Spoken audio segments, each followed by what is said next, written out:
Last week, I shared loyalty expert Stephanie Meltzer-Paul's reality check on my thesis that loyalty programs can be a last moat for retailers who are trying to differentiate in an age of agentic shopping. Her insight is that loyalty programs won't survive agentic shopping by standing still. They'll need to evolve into machine-readable preference engines that AI agents can actually use. But evolution requires more than good intentions. It demands specific moves that most retailers and brands haven't started making yet. The infrastructure gaps that Stephanie highlighted, from invisible loyalty benefits in product search to the complexity of redemption logic, represent both the challenge and the opportunity. Retailers who solve these problems first won't just survive the agent revolution, they'll use it to deepen customer relationships and create new revenue streams. Here's the playbook based on my conversation with Stephanie, first for retailers and then for brands. Let's jump in. So there's a few things that retailers need to do right now. The first is to make loyalty data agent-friendly. The biggest gap isn't technical, it's strategic. Most retailers built loyalty programs for humans browsing websites or signing up at the cash register, not agents making purchase decisions. That needs to change. Retailers need to expose point earning, tier status, and promotions in machine-readable form so that agents can weigh them alongside price. Without this, your program risks being invisible in agentic shopping. Think clearly structured data that communicates things like 2x points this week or free shipping at gold tier in ways that agents can actually pass and factor into recommendations. Number 2, expand beyond discounts. Stephanie said that too many programs have become discount or coupon machines, and that hits on a big vulnerability for retailers. In an agent-driven world where price comparison is instant and perfect, discount-based programs become commoditized. Instead, retailers should invest in access, experiences, and services. Things like early shopping hours, VIP events, free delivery. These are things that can differentiate your program from just another coupon engine. Number 3, integrate loyalty with retail media. Here's an opportunity that most retailers are missing: tying membership tiers and loyalty signals into your retail media network targeting and reporting. This makes your RMN more valuable to advertisers while strengthening your program's business case. I just wrote an article for Forbes talking about Sam's Club's sponsorship of the IndyCar Grand Finale and all of the in-person activations that they did alongside brand sponsors. And the cherry on top there is the closed loop measurement that Sam's Club is able to pass on to those partner brands and share what kind of actions and lift came from putting their logo on an IndyCar at the grand finale. So check out that post. I'll link up to it in the show notes.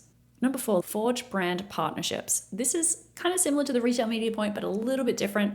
And that is to allow CPGs and other vendors to plug into your loyalty ecosystem with co-branded rewards that deepen shopper stickiness and create new monetization opportunities.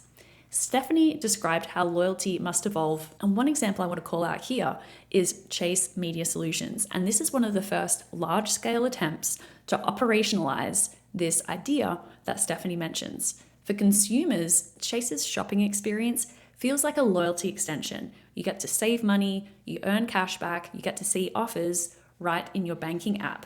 For advertisers, it's pure commerce media, audience targeting, closed-loop measurement, and monetization at scale. It isn't a loyalty program in the classic sense, but it borrows the trust and value exchange mechanics of loyalty and fuses them with the monetization engine of commerce media. It's a glimpse into how these two models may converge. And finally, reduce friction in earn and burn. Simplify redemption and what that process looks like across channels and categories so that AI agents and humans can actually redeem their hard-earned points and turn that loyalty into a utility and not a chore.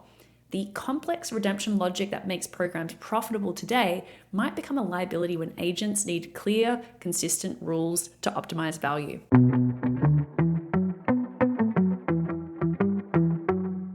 Did you know that 60% of shoppers abandon carts when product info is wrong?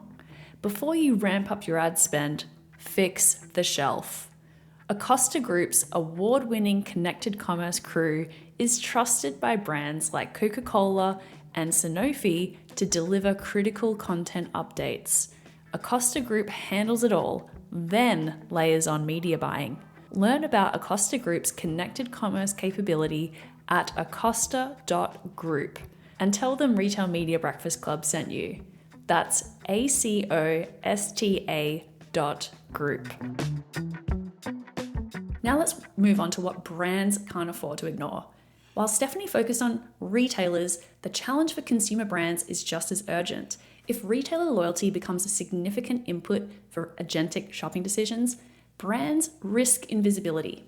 But the flip side is powerful. If you can create your own loyalty hooks, brands can insert themselves directly into decision logic and strengthen consumer preference across any channel.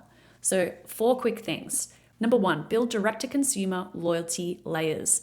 Offer perks, points, or exclusive experiences for shopping direct. One example here that I like is from the protein bar company Built, and they do this with what they called Built Bucks, where I like to shop direct because I get to acquire points and I can use them towards future purchases. And that means I'm more likely to buy my endless supply of Built bars directly from built.com rather than going to Walmart or Instacart.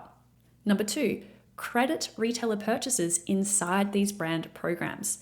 Some loyalty programs I've seen do this in a really smart way where you can upload receipts from a Amazon, Walmart, or Target purchase, and those credits get applied to the loyalty program. This allows you as a brand to recapture purchase data and reinforce the brand relationship wherever the sale occurs, whether that's your D2C site or another retailer. Your loyalty program becomes channel agnostic while still building direct consumer connections. Number 3, can you negotiate presence inside retailer ecosystems? Can you ask your retail partners for dual crediting or co-branded promotions? This means that your brand's loyalty is visible alongside the retailers. So that could be something like earn Nike points plus Dick's Sporting Goods during the same transaction.